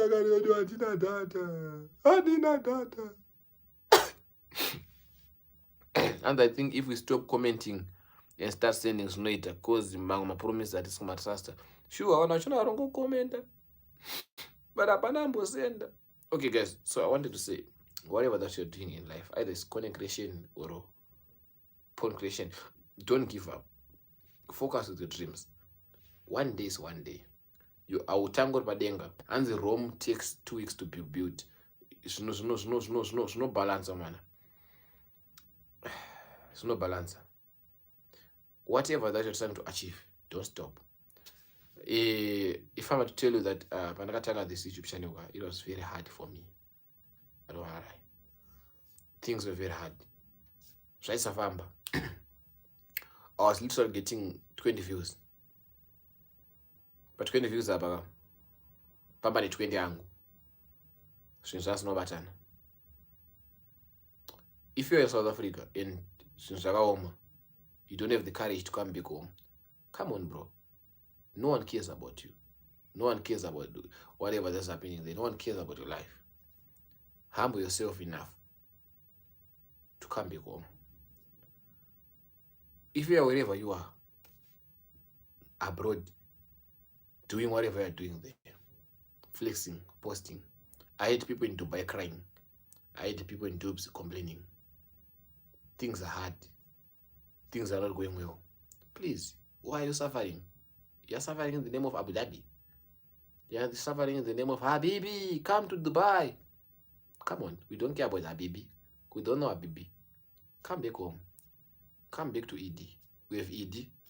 We don't care about Habibi. Wherever you are, either in Namibia, guys, if you come and stay kwandinogara kuno here in Aspendale. There are people with money. That's good night, please. Good night. There are people with money, guys, in Zimbabwe. There are people that are driving cars. There are some cars that are in Zimbabwe. In Shire. I've been to South Africa, I've been to Zambia. Tine mota dzandiri kuona muZimbabwe dzasingobvira ndakaona kuSouth Africa. Dziri kudrive muZimbabwe. Ndichienda kuSouth Africa ndine vanhu vandakasiya vari pasero. Now vanhu vatotonyara kana kutovamhoresa. Because they are doing like literally far much better than us. Because why? We wasted time through South Africa. I wasted time doing useless things. Usanyara kudzoka kumusha. Usanyara hama yangu. Usanyara. Home is the best. There's life here, kumba. There are people that are doing better than people that are in SA. Usanyara kudzoka kumusha hama yangu. Hapana nebasa newe. Munhu ari kuita basa noupenyu hwake. At the end of the day, hapana nozvikomba kwako. Hapana nokutsvaga. Hauna kukosha hama yangu. You are not that important. Fugama kuna Mwari wako. Wona matoti Mwari vachaseka zvava vagondishoropodza. Asi Joni afanana nemasvingo. Munhu ari Joni ari kumasvingo. Noti akaenda kumasvingo nhaka kumasvingo vari kungoshandisa maranzi. Ukaenda kuzvishava nekugweru vari kungoshandisa maranzi ulewaya. Unozongoona kuti uri muZimbabwe nekuda kwamarodzi. But unogona kutozozviona because ukaenda kuna Nanyanga, ukaenda kuna nani zvimwe nzvimbo dzogara muSouth Africa, marodzi achanaka kufanana nekuZimbabwe. A lot of people varikugara mahoki. Dzimba dzerata. MuSouth Africa. Vanhu varikugara muimba yekuti kana kuchinaya so vanorara vakachingidza dhishi vakadai so. Hansi said the guy atumwa naSatan kubreak up a relationship. Don't have bitterness. You praise us, you were joking about the breakup. I was not joking. Why should you wasted time in SA? Okay, let me reply you. And last time I would take some child Angashi Udzrongoma, but returning tonight. Mwana. And Woyo Icho praise Nyanashka 18,000. Congratulations. Thank you so much. Amana, Munavunzo, why do you say wow you wasted time in SA? I know. Okay. I went to SA for greener pastures. But it turned out to be darker pastures there. There's no greener pastures there. If you go to SA, you are the pasture. They're gonna pasteurize you there. You can stay in SA for 10 years and come back with damuka coaches. It's not gonna motor. You can stay in SA for many years. You come back, ushingoti marane, izapa wena, njani budi, hai wafetu, ngiright, sharp. Come back with nothing. You can go back to, you can go to SA. Ushoya kuno sharp, kune samsoro so. Guys, if you still have parents that are alive, build houses for them. Help them renovate their house. Buy blankets. Buy food. Support them physically, monetarily, and every support that they want. Nakanduta kuti mumwe musi uchafunga ukazvifunga zvoti achade kudzoka kuSS. A lot of people vari kunyara kudzoka South Africa. A lot of people vari kunyara kudzoka kuDubai. A lot of people vari kunyara kudzoka kuUK. But ndati ndikantaura newe nhasama yangu. Kwauri koko dzoka kumusha. Zvingava zvakaoma, zvingava zvisina kubatana. Tinoziva kuti panonovhima vanhu haunovhimi une munyu muhomwe. Hauende kunovhima une breast end. Unozouya kumba une zvawavhima wesa pabreast end. But kana sango risina kukupa, zvonzi sango rinopa waneta. Sometimes sango rinopa une linki. Sometimes sango rinopa une mudzimu yakasimba. Iwe une mudzimu yakafa sinombobvira chika chocolate. Une mudzimu yakafa ichidya chagare pachuru remajuri. Dzoka kumusha. Naka unofanira kutozoona first year wapinda muSouth Africa, first year wapinda muUK, first year wapinda muDubai, kuti zviri kubatana here. And Dubai is not as bad as they say. Uri kuita basa rei? Pamwe uri kuita basa rinani. Vazhinji vari kuchema muDubai. They are saying, praise, we are working 24/7. Tiri kushanda sewachi. vari muDubai.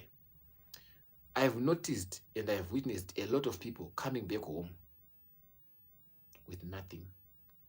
I have a lot of people that I know that are in abroad.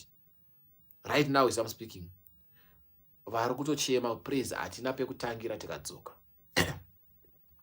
Nevanhu vakawanda vandinoziva vakadzoka kuabroad vasina chavanacho. Tine vanhu zvakare vandinoziva vari kuabroad vari kuita zvinhu oshaya kuti muri abroad imwe chete rimwedzi. Sandoza kuti midzimu inosiyana. Kana une midzimu yako isinobvirakeniswa out, come back home. Dzoka kumba. Hapana chinonyadzisa shamari. Tengesa tuntuona toto. And when I was coming back home, I sold literally everything. Ndakatengesa wardrobe. I gave away the bed. I didn't need it. Musoro dzoka Zimbabwe kunoka kutakura tuma dende tukaona tuko it's gonna cost you more than coming back barefooted. Usambovwa zvinyepero kuti tunhu tukauri tenga South Africa enda kublinga chita kubaka goro unoda kudzoka kuZimbabwe unoshaya kutotengesera. You end up wangogova kuti amapoto amuna mapoto torai.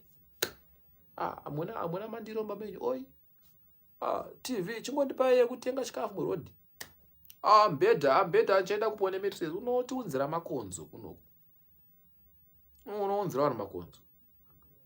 Anzi pautoito watinoziva vari kumusha vasina cha. Exactly. Ndozvandiri kutika. Zvakakosha kuti utamburire uri muchimango mako. Zvakakosha kuti utamburire uri mumba unonzi uri munyika yako. Vakuru vakataura vakati muzive nzira yeparuvari ndiye mufambi wayo. Ruvare rwatutaura iZimbabwe, mufambi wayo ndiwe. Vakuru vataura futi vachiti mwana washe muranda kumwe. Mwana washe ndiwe, uri muranda kwauri koko. Ndokumwe kwaitaurwa. Andika. Variko vakataura vachiti zviro zviedzwa chembere kwachive yakabika mabwe kasiya vamoto. Waendewo wabika mabwe awona mutu waona. Dzoka. Hongu zinonzi sango runopa waneta. Asi wewe sango iroro waneta kare. Arina charuku richakudya sango richakumedza.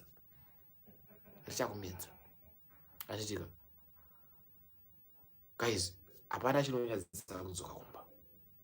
Dzokai kumba.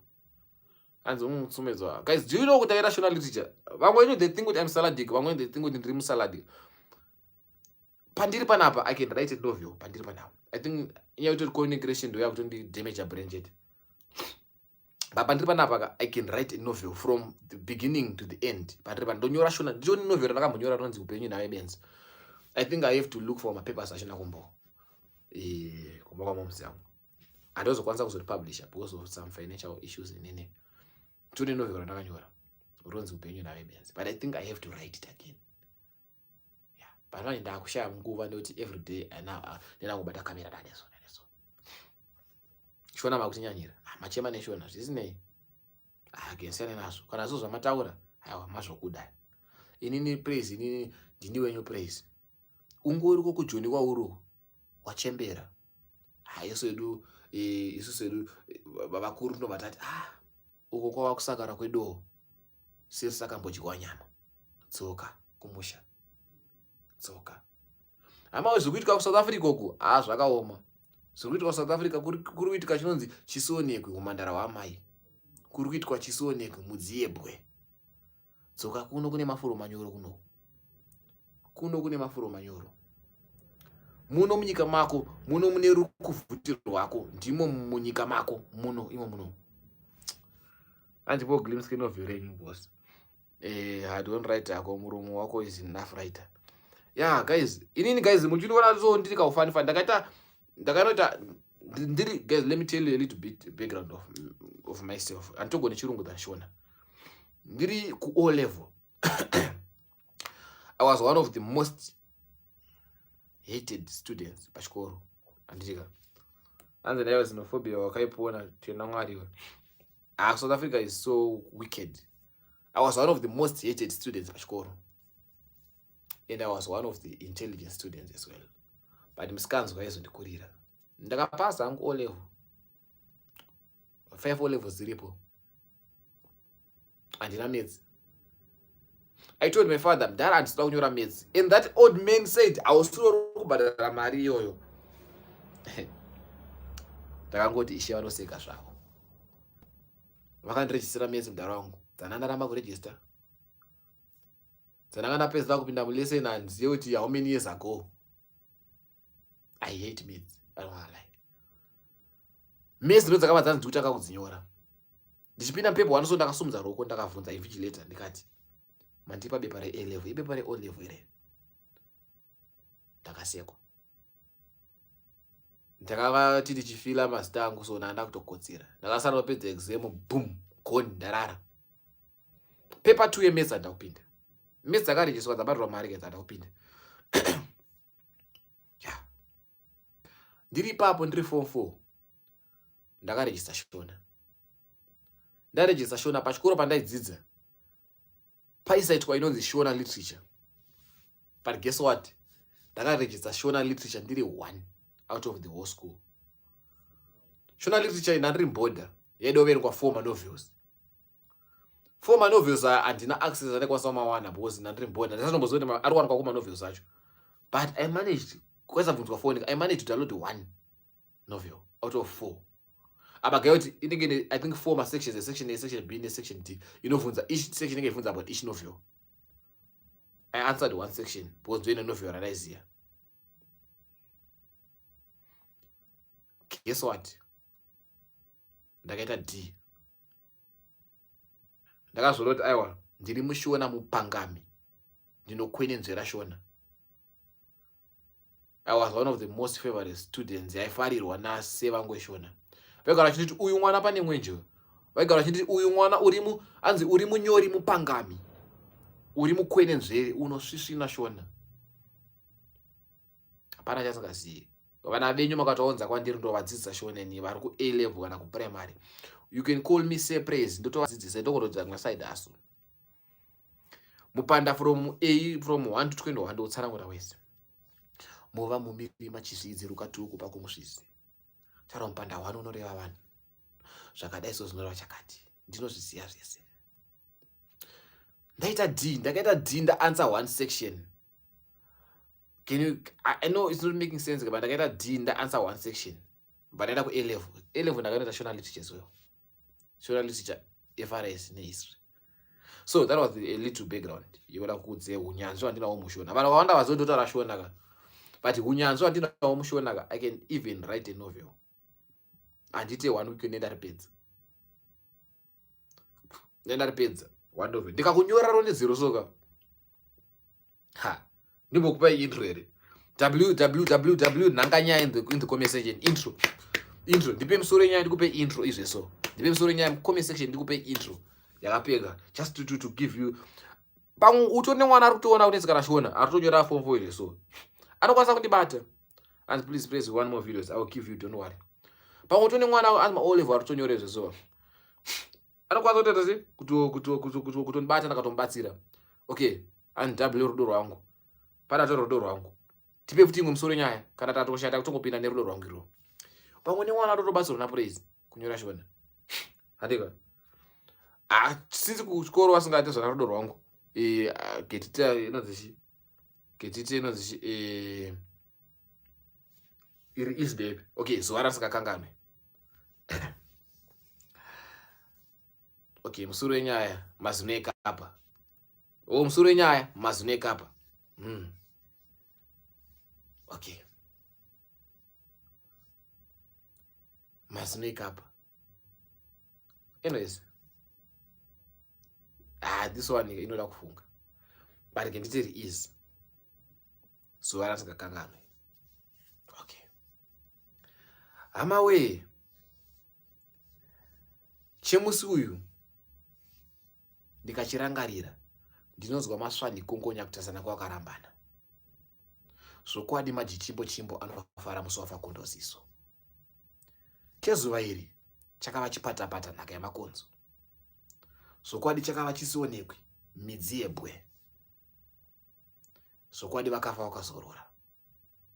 Full stop. Saka intro yangu iyi ichaita kuti munyori anzwe kuda kuti chii chakaitika maswani kongonya. Muintro mangu handakutaura chii chakaitika. Muintro mangu is short and precise izi iruzama kuda kudza munyori kuti mune zviri kuuya munyaya. Mune zviri kuuya munyaya but haasi kuzoti inyaya yei. munhu uyu ari kunzwa kuda kuzo mupana haada kutaura nyayo but ndangomupa kanzwisa someone type amen comment ndapa ndakatapa maka kanzwisa kuti mune zvakuya but haasi kuziva kuti chii chida kuya andakomudza kuti musi uyu hakwakafarwa ndangomudza kuti zvokwadi chezuva iri chakava chisionekwe midzi yebwe chokwadi kana chiti midzi yebwe toro chakava chisionekwe marutsu edombo hazvaa zvakambooneka izvozvo chezuva iri chakava chipatapata nhaka yemakonzo ndakutojamba ndakunopinda musoro wenyaya okay zvokwadi chemusi uyu chakava chibatira pashizha usawe panhamo vanhu vaivafararira chikafu chiri mumavhu nemarara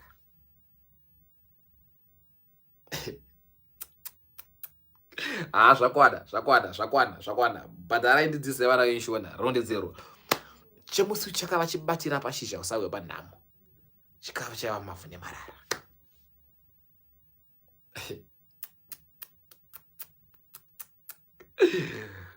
aiwa bada zvakwana inozamanaka ndichaanzi kwame ndidzina ndichanyora novel kune vanhu vasina usimbo kuverenga oro ameno handifungo chiri neshungu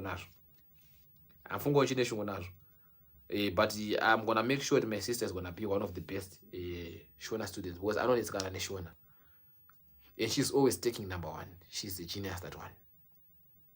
Anyways, hands praise msalo de Shona amana inina sasa ndobonza Shona ndinobholoncha ndinobholoncha Shona kwete zvekutombotamba antombokunyeperei ipapo kwete zvekunyepa samanaka this life I just wanted to get on 18,000. And if you guys, if you want more of the doctors, 100 minutes. How many is 100 minutes in hours? Doctors 100 minutes. I'm here, manonoka. Amanaga. Ndawaya pana pandaka guta. Ndatone nzara. Ndabika sadza rangu. Ndaufara kunochika. If you want more of this, let me know. 1 hour 30 minutes. 1 hour 30 minutes. I was here for 1 hour 30 minutes. Musana wangu kutora wadzo unozoshande. Guys, thank you for your love and support. You guys are so amazing. I'm telling you, I promise you there's a lot to come. There's more to come.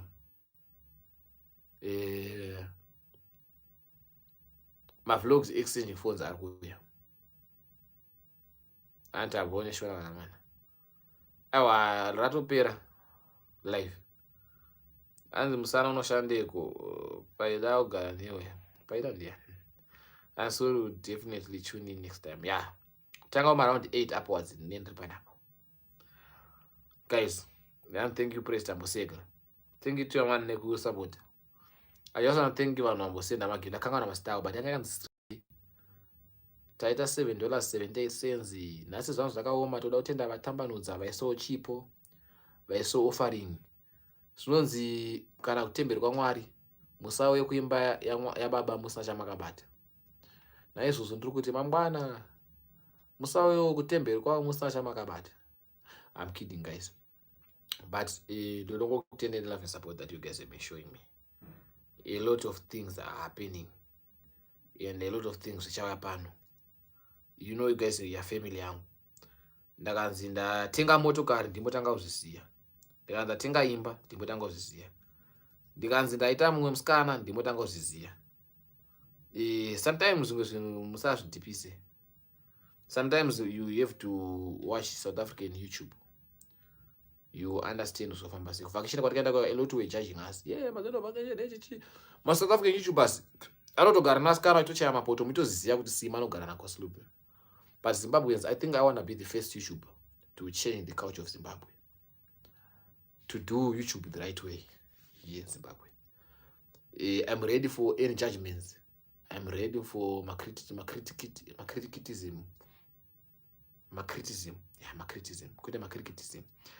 ready for my criticisms. Anzi imba utovaka Praise Chafara. Thank you so much. Manifesting here. My manifester. Guys, ndokodai man. Ndokodai kudarika hama dzangu dzekwamai. Natete wangu kuDarwin. Munonditira umana. munondiitira. So guys, I beg guys, see you again next time. You tune in again next time, same place, same hour, from 8 upwards. Kana network yangu songoneza chete na 8 nenda panapa. Network yangu it was crazy. In Zimbabwe the network is crazy. Hanzi waize kwa mai. Ya tse kwa mai andudzisira hama dzangu here. Tse kwa baba ya madzangu. Amana 100 minutes 30 seconds. See you all.